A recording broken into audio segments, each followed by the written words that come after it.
بسم الله الرحمن الرحيم وبه نستعين سبحانك لا علم لنا إلا ما علمتنا إنك أنت العليم الحكيم الحمد لله رب العالمين والصلاة والسلام على سيد المرسلين وعلى آله وصحبه أجمعين ومن تبعهم بإحسان إلى يوم الدين. أعوذ بالله من الشيطان الرجيم. بسم الله الرحمن الرحيم.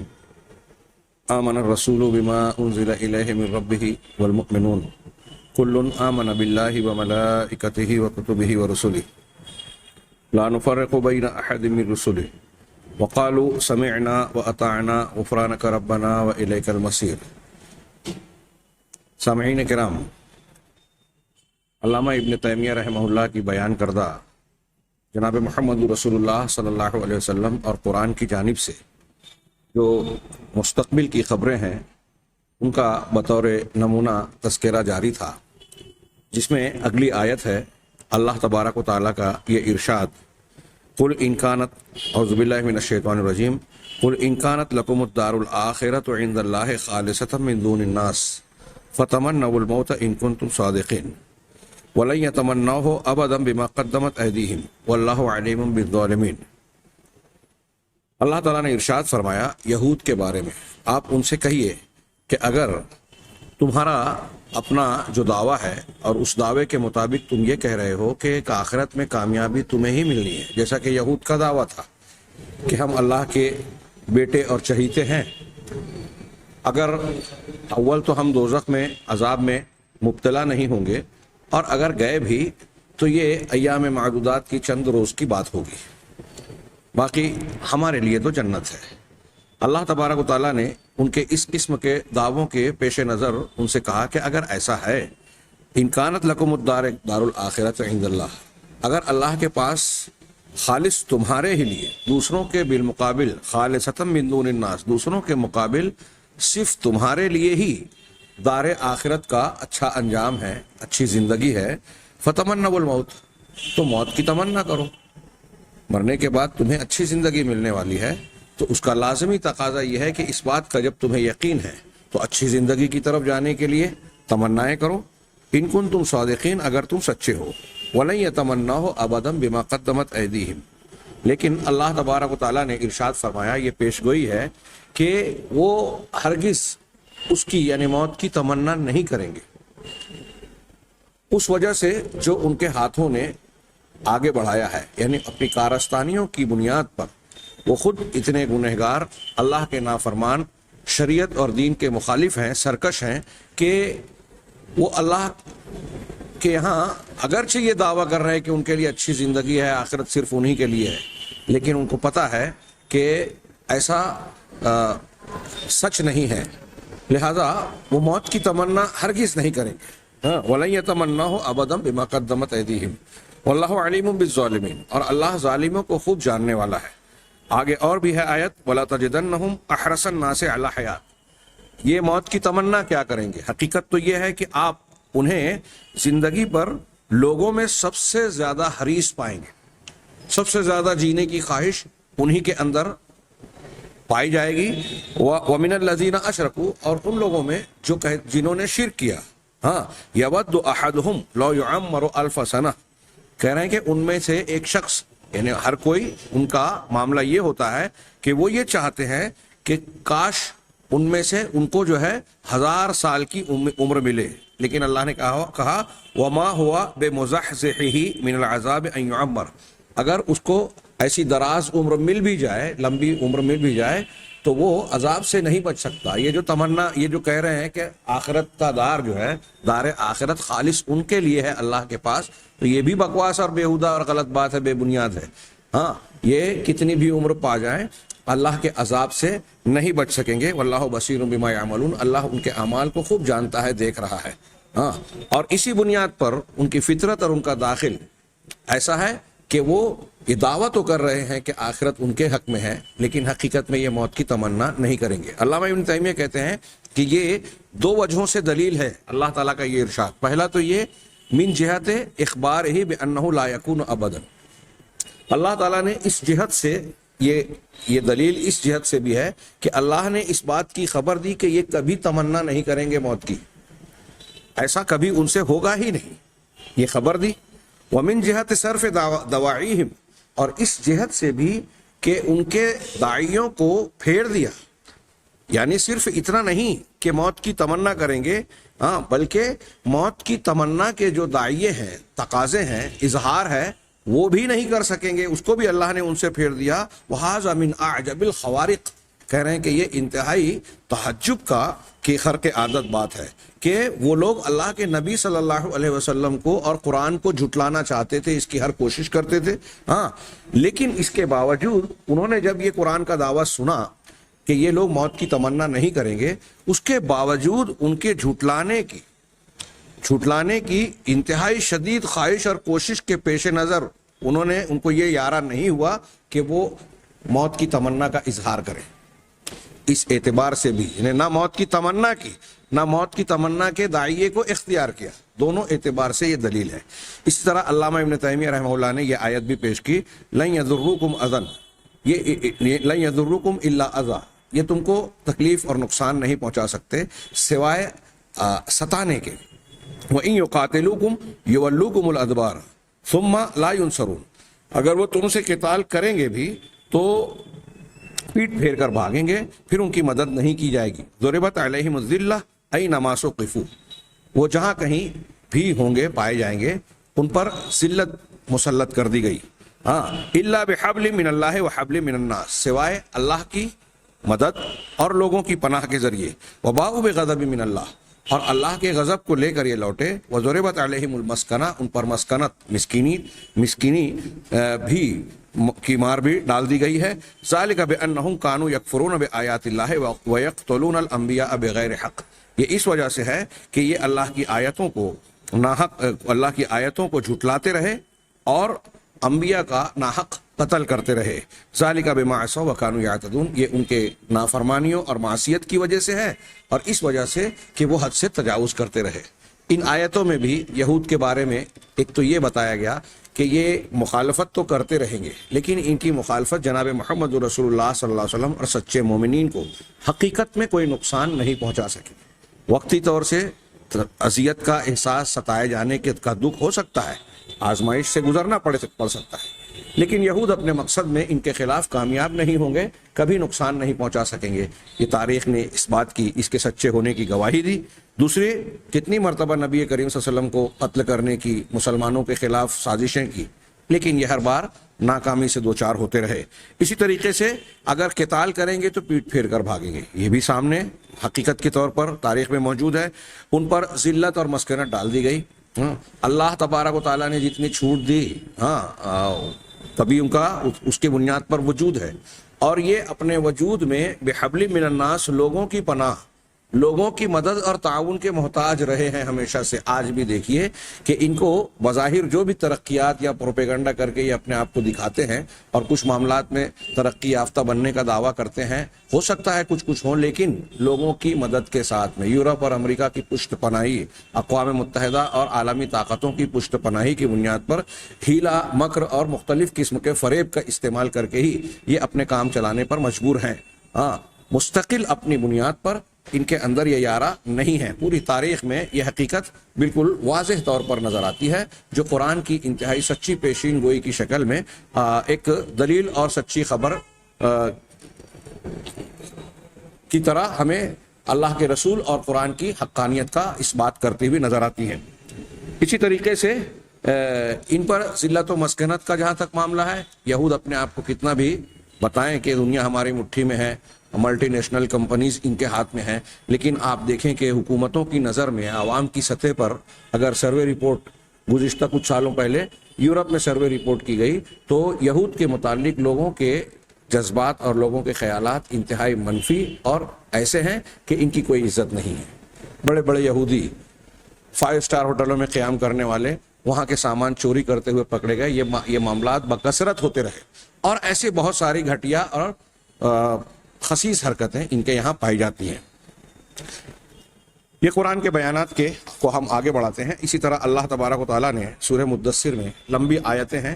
اللہ تبارک و تعالیٰ نے ولید بن مغیرہ کے جو معاملات نبی کریم صلی اللہ علیہ وسلم کے ساتھ تھے، کفار مکہ کا ساتھ دیتے ہوئے اللہ کے نبی صلی اللہ علیہ وسلم کے خلاف جو الزام تراشی کے لیے مشورے ہوئے، اس نے خود مختلف موقعوں پر پہلے کہا تھا کہ یہ جادو نہیں ہے، یہ شاعری نہیں ہے، محمد جو کلام پیش کرتے ہیں ان کو جنون نہیں ہے، لیکن پھر غور و فکر کرنے کے بعد اس کو جادو ہی کہا۔ اسی کے تناظر میں اللہ تبارک و تعالیٰ نے یہ ارشادات بیان کیا اور اس کے بارے میں اس کے برے انجام کی طرف اشارہ کیا، اور جیسا قرآن نے کہا ویسے ہی ہوا۔ ذرنی ومن خلقت وحیدا، مجھے چھوڑ دو اور وہ شخص جس کو میں نے اکیلا پیدا کیا، یعنی ماں کے پیٹ میں پیدائش کے وقت وہ اکیلا تھا، مال دولت اسباب کچھ نہیں تھے، ہاں، لیکن اللہ نے آگے کہا وجعلت له مالا ممدودا، اسے بہت سارے مال اس کو دیے، اس کے لیے بنا دیا، وہ بنینا شہودا، اور حاضر رہنے والے بیٹے، ومہدت له تمہیدا ثم یطمع ان ازیدا کلا انہ کان لآیاتنا عنیدا۔ ان آیتوں کو اور ان آیتوں کے بعد کی جو کے بیانات ہیں ان کو سامنے رکھیے، پھر ولید بن مغیرہ اور اس کے حالات کا مطالعہ کیجیے تو قرآن کا یہ بیان بھی ایک مستقبل کی سچی خبر پر مشتمل نظر آتا ہے۔ اسی طرح اللہ تبارک و تعالیٰ نے نبی کریم صلی اللہ علیہ وسلم کے چچا ابو لہب کے بارے میں ایک سورہ ہی نازل کی، ابو لہب اور اس کی بیوی۔ آپ کے چچاؤں میں سب سے بڑے چچا ابو لہب، ہاں، عبد العزیٰ نام تھا، لیکن ابو لہب اس کی کنیت تھی۔ ابو لہب کہتے ہیں شعلے کو، کہتے ہیں کہ یہ سیب کی طرح گورا چٹا اور سرخ و سفید تھا، اس لیے دنیاوی اعتبار سے اس کے چہرے کی وجہ سے ابو لہب کہا جاتا تھا، اور قرآن کے اس بیان کی بنیاد پر اگر دیکھا جائے تو آگے جو کہا کہ وہ قیامت کے دن آگ کی لپٹ میں ہوگا، آخرت میں، اس وجہ سے لپٹ والا، شعلے والا ہے۔ اللہ تبارک و تعالیٰ نے ارشاد فرمایا تبت یدا ابی لہب وتب ما اغنى عنه ماله وما کسب سیصلی نارا ذات لہب وامرأته حمالۃ الحطب۔ پوری صورت قابل مطالعہ ہے، خاص طور سے اس پس منظر میں کہ نبی کریم صلی اللہ علیہ وسلم کی مخالفت اور آپ کی شان میں گستاخیوں کا انجام کیا ہوتا ہے۔ اللہ کے نبی صلی اللہ علیہ وسلم نے صفا کی پہاڑی پر چڑھ کر اور اس سے پہلے اپنے خاندان کے لوگوں کو دعوت میں جمع کر کے جب دعوت پیش کی، توحید کا کلمہ پیش کیا، تو ابو لہب ہی تھا جس نے مجلس میں بھی مخالفت کی، اور صفا کی پہاڑی پر جب آپ نے پورے مکہ کے ایک ایک قبیلے کا نام لے کر اہم لوگوں کو بلایا، ان سے اپنی سچائی کی تصدیق لی کہ میں اگر ایسا کہوں کہ ایک لشکر تم پر حملہ آور ہونا چاہتا ہے تو کیا تم میری بات کو مانو گے؟ تو سب نے کہا کہ ہم نے آپ پر کبھی جھوٹ کا تجربہ نہیں کیا۔ پھر آپ نے کہا کہ میں تم کو شدید اور عظیم عذاب کے سامنے ڈرانے والا ہوں، لا الہ الا اللہ کہو فلاح پا جاؤ گے۔ ہاں، تب ابو لہب نے آپ کی دعوت کو سننے کے بعد کہا تھا تبا لکا سائر الیوم الہذا جمعتنا۔ بخاری وغیرہ میں یہ روایتیں موجود ہیں کہ تم کو تمہارے لیے پورا دن تباہی ہو، بربادی ہو، کیا تو نے ہمیں اسی لیے جمع کیا تھا۔ ابو لہب کا یہ جملہ تھا تبا لکا، اسی کے لفظ کے اعتبار سے اللہ تبارک و تعالیٰ نے اس کی مذمت میں یہ سورت اتاری تبت یدا ابی لہب وتب، کہ ابو لہب کے دونوں ہاتھ اور وہ خود ہلاک و برباد ہو گئے۔ ما اغنا عنہ مالہ ما کسب، نہ اس کا مال اس کو فائدہ دے سکا اور نہ اس کی اولاد کام آ سکی۔ ہاں، اب آپ اس کا واقعہ پڑھیے، میں تفصیل میں نہ جاتے ہوئے صرف اشارہ کروں کہ غزوہ بدر جب کی تیاری ہونے لگی، ہاں، مکہ کے اکثر سردار بڑے بڑے لوگ جو ہے اس میں شریک ہونے لگے، تو یہ بزدل بھی تھا۔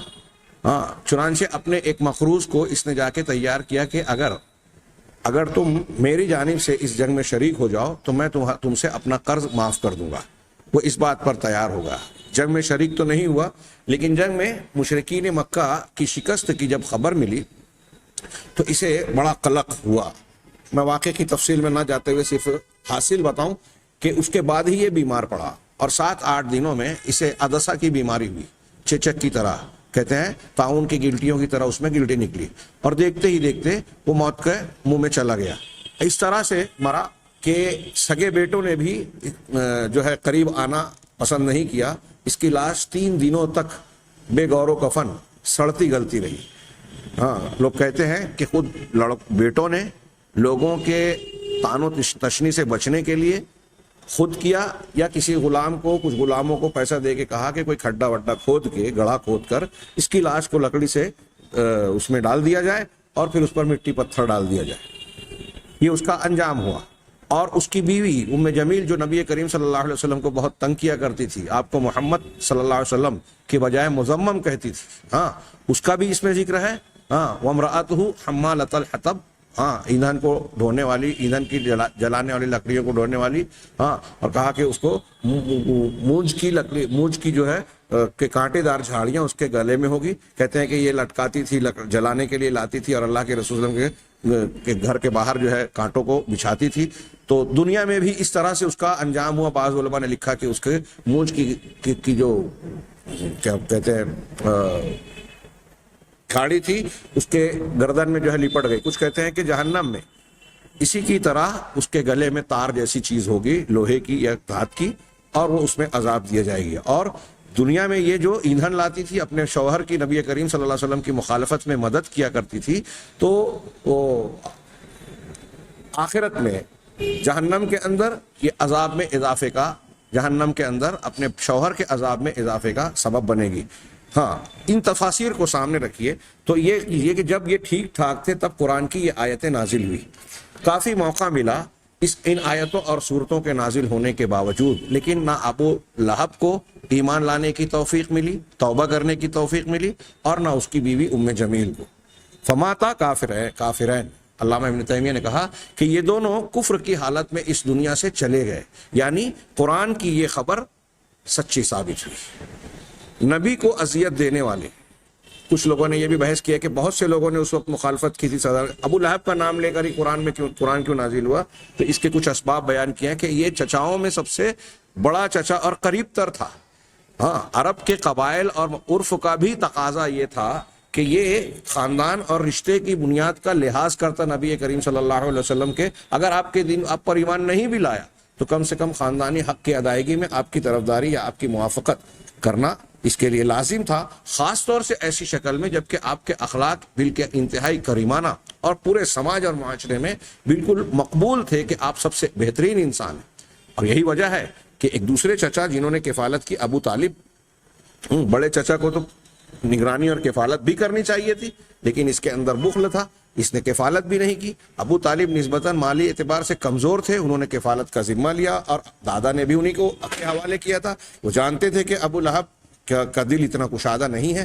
ہاں، بخیلی کے مارے ہی وہ جو ہے بخل بھی رکھتا تھا اور بزدلی بھی. اسی وجہ ہے کہ بدر میں اپنے ڈوبے ہوئے پیسے کو نکالنے اور اپنی جان بچانے، دونوں ایک تیر سے دو شکار کرنے کے لیے اپنی جگہ اپنے مقروض کو بھیجا. بہرحال یہ کئی اعتبار سے یہ بڑا مجرم تھا. کم سے کم اللہ کے نبی صلی اللہ علیہ وسلم کے لیے رشتے کی بنیاد پر اسے مخالفت نہیں کرنی تھی. جیسے کہ ابو طالب نے ایمان تو نہیں لائے لیکن آپ کی موافقت کی اور دنیاوی اعتبار سے آپ کے دست و بازو بننے کی کوشش کی، سہارا بنے. ابو لہب نے مخالفت کی اور شدید مخالفت کی، اور ہر جگہ مخالفت میں یہ بھی پیش رہا، اس کی بیوی بھی اور اس کا بیٹا بھی. ہاں، ان کے تینوں کے انجام انتہائی جو ہے عبرت ناک ہوئے. اور یہ ہر اس شخص کے لیے دنیا میں عبرت ہے جو جناب محمد رسول اللہ صلی اللہ علیہ وسلم کی شان میں گستاخی کرتا ہے. اسی طرح اللہ تبارک و تعالیٰ نے ارشاد فرمایا وعدکم اللہ مغانم کثیرہ، ہاں تأخذونہا، کہ اللہ نے تم سے بہت سارے مال غنیمتوں کا وعدہ کیا ہے جسے تم حاصل کرو گے. یہ بیچ کا حصہ علامہ ابن تیمیہ نے مختصر سا نقل کیا. سورہ فتح میں آپ آگے پیچھے کے سیاق و سباق کو دیکھیں گے. اللہ تبارک و تعالیٰ نے جن غنیمتوں کا ذکر کیا تھا، فعجل لکم ہذا، اس غنیمت کے مال کو تمہارے لیے جلدی سے دے دیا. تو خیبر کی غنیمت اور پھر اس کے بعد عرب اور عرب کے دوسرے علاقوں اور عرب سے باہر کے علاقوں کی غنیمتوں کے مال کا صحابہ کرام اور نبی کریم صلی اللہ علیہ وسلم پر کے پاس آنے کا گویا تذکرہ کیا گیا. یہ حدیبیہ کے موقع پر یہ آیتیں، یہ صورت نازل ہوئی جب مکہ والوں سے مجبوراً حالات کے پیش نظر صلح کرنی پڑی. آپ غور کر سکتے ہیں کہ اس وقت مسلمان 1400 کی تعداد میں تھے، 1400 1500 1500 کے قریب. ہاں، اس وقت یہ وعدہ کیا جا رہا ہے. حالات بظاہر ایسے نہیں تھے کہ دنیا کی دوسری حکومتوں سے یا لشکروں سے مقابلہ کرنے کے بعد مسلمانوں کو کامیابیاں ملے گی، بہت سارے مال غنیمت ملے گے. اس آیت میں کہا گیا سورہ فتح کی ان آیتوں میں انا فتحنا لک فتحا مبینا. ہاں، تو اس وقت یہ بات قابل حیرت تھی، ناقابل قبول ظاہری اعتبار سے نظر آتی تھی. لیکن اللہ تبارک و تعالیٰ کی یہ پیشین گوئیاں بہت جلد صلح حدیبیہ کے بعد لوگ تیزی سے اسلام میں داخل ہونا شروع ہوئے. مسلمانوں کی نہ صرف تعداد بڑھی بلکہ علاقے دلوں کی فتوحات کے ساتھ علاقوں کی فتوحات بھی بڑھتی گئی اور مال غنیمت بڑی تعداد میں بڑے مقدار میں مسلمانوں کے حصے میں آتے گئے. وقال، اور اللہ تعالیٰ نے اسی صورت میں یہ بھی فرمایا لَتَدْخُلُنَّ الْمَسْجِدَ الْحَرَامَ آمِنِينَ. ہاں، یہاں لَتَدْخُلُنَّ الْمَسْجِدَ الْحَرَامَ صرف کہا. پوری آیتیں پڑھیے سورہ فتح میں. اللہ کے نبی صلی اللہ علیہ وسلم نے خواب دیکھا تھا کہ آپ اپنے صحابہ کے ساتھ زیارت حرم کر رہے ہیں، عمرے کی غرض سے نکلے ہیں. صحابہ کو بتایا، لوگ خوش ہوئے. آپ کے ساتھ تقریباً 1,500 صحابہ نکلے، حدیبیہ کے مقام تک آئے. واقعات ہم جانتے ہیں، وہاں صلح ہوئی اور یہ طے ہوا کہ آئندہ سال، آپ اس سال نہیں آئندہ سال عمرے کے لیے آئیں گے. اور وہیں آپ نے جو احرام وغیرہ باندھا تھا آپ نے وہاں کھولے اور کیا نام ہے قربانیاں وغیرہ کی اور وہیں سے لوٹ گئے. اللہ تبارک و تعالیٰ نے جو یہ کہا تھا کہ لَتَدْخُلُنَّ، تم ضرور بضرور مسجد حرام میں امن و امان کے ساتھ داخل ہوگے. آگے یہ پیشین گوئی بھی پوری ہوئی. آپ نے عمرے کیے اور پھر کچھ سالوں بعد تو اس کے بعد ہی جو ہے سال 2 سال کے بعد جو ہے پورا مکہ ہی فتح ہو گیا.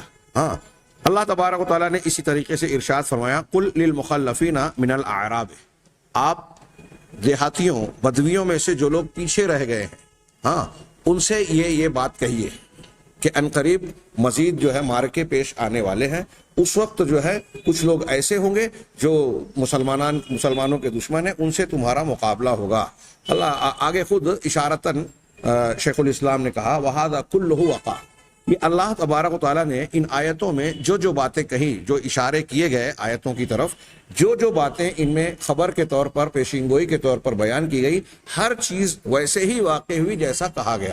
چنانچہ حصلت الغنائم الکثیرہ، بہت ساری غنیمتیں، مال غنیمت حاصل ہوئی. سب سے پہلے تو خیبر کا ہی فتح ہونا، جو انتہائی زرخیز علاقہ تھا، ہاں، وہ فتح ہوا اور پھر اس کے بعد سلسلہ جاری رہا. اسی طریقے سے وَدَخَلُوا الْمَسْجِدَ الْحَرَامَ آمِنِينَ، اور اللہ کے نبی صلی اللہ علیہ وسلم اور مسلمان مسجد حرام میں امن و امان کے ساتھ داخل ہوئے. وَدُعِيَتِ الْعَرَبُ إِلَىٰ قِتَالِ الرُّومِ وَالْفُرُسِ، اور جو کہا گیا کہ تم بدویوں سے کہو، پیچھے رہنے والوں سے، کہ ابھی تمہارے سامنے اور مارکے پیش آنے والے ہیں، مقابلہ ہوگا. تو اس کی طرف اشارہ کرتے ہوئے کہ روم اور فارس کی طرف عرب کو بلایا گیا تاکہ وہ ان سے قتال کریں یا وہ اسلام لے آئیں. ان کو بھیجا گیا اور وہاں انہوں نے دعوت دی کہ یا تو اسلام قبول کرو یا قتال کرو. ہاں، یہ بھی کہہ رہے ہیں لیسا ہناکا ہدنۃ بلا قتال کما قد یکون قبل نزول الآیہ. جیسا اللہ تبارک و تعالیٰ نے ارشاد فرمایا ہے ان آیتوں میں ویسا ہی ہوا. اسی طرح اللہ تبارک و تعالیٰ نے ارشاد فرمایا اذا جاء نصر اللہ والفتح، جب اللہ کی مدد اور فتح آ جائے گی.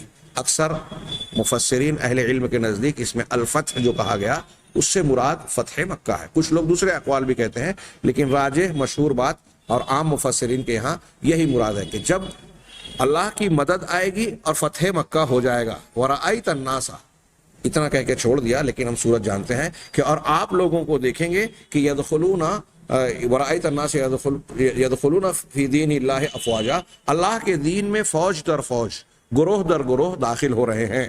ہاں، چنانچہ اللہ تبارک و تعالیٰ نے یہ کہا کہ فتح جب آئے گی تو لوگ گروہ در گروہ بڑی تعداد میں، ہاں، جماعت در جماعت اسلام میں داخل ہوں گے.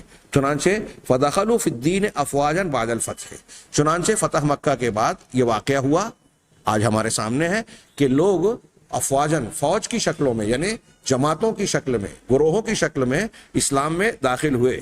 فما مات رسول اللہ فما مات صلی اللہ علیہ وسلم وفی بلاد العرب موضع لم يدخل اسلام، اللہ کے نبی صلی اللہ علیہ وسلم کی وفات اور موت نہیں ہوئی مگر اس حالت میں کہ عرب میں کوئی ایک بستی اور شہر بھی ایسا نہیں تھا جہاں اسلام کا بول بالا یا اسلام کی پہنچ نہ ہو گئی ہو. ہر خطے آباد علاقے میں، بستی اور شہر میں اسلام کا نام اور مسلمان کہیں نہ کہیں پہنچ گئے تھے اللہ کے رسول صلی اللہ علیہ وسلم کے اس دنیا سے جانے کے بعد. جیسا کہ اس قرآن کی اس صورت میں کہا گیا، اذا جاء نصر اللہ والفتح ورأيت الناس يدخلون في دین اللہ افواجا فسبح بحمد ربک واستغفرہ انہ کان، یعنی آپ کی وفات کا بھی ذکر اشارہ ہے اس میں سورت میں کہ اب مشن پورا ہو گیا تو آپ تسبیح اور استغفار کے ساتھ تسبیح بیان کیجئے، اور اسلام کا مشن اس طرح پورا ہوا کہ فتح کے بعد آپ دیکھیں گے کہ لوگ فوج در فوج اسلام میں داخل ہوں گے اور اسلام پورے عرب میں پھیل جائے گا۔ اسی طرح قرآن کی آیت کا ایک دو مثالیں اور دی ہیں، ہم انشاءاللہ آئندہ درس میں اس پر نگاہ ڈالیں گے۔ 2 آیتوں کے بعد حدیثیں بیان کی ہیں، اور حدیثوں کو جو تذکرہ کیا ہے، مستقبل کی خبروں کی چند مثالیں دینے کے بعد جناب محمد رسول اللہ صلی اللہ علیہ وسلم نے اپنے عہد مبارکہ میں جو کچھ مستقبل قریب کی باتیں بنائیں وہ مثالیں بھی دی ہیں، جو میں سمجھتا ہوں انشاءاللہ علم و معرفت کے ساتھ دلچسپی سے بھی خالی نہیں ہے۔ اللہ تبارک و تعالیٰ سے دعا ہے کہ وہ ہمیں صحیح دین کو سمجھنے اور اس پر عمل کرنے کی توفیق عطا فرمائے۔ وآخر دعوانا ان الحمد للہ رب العالمین۔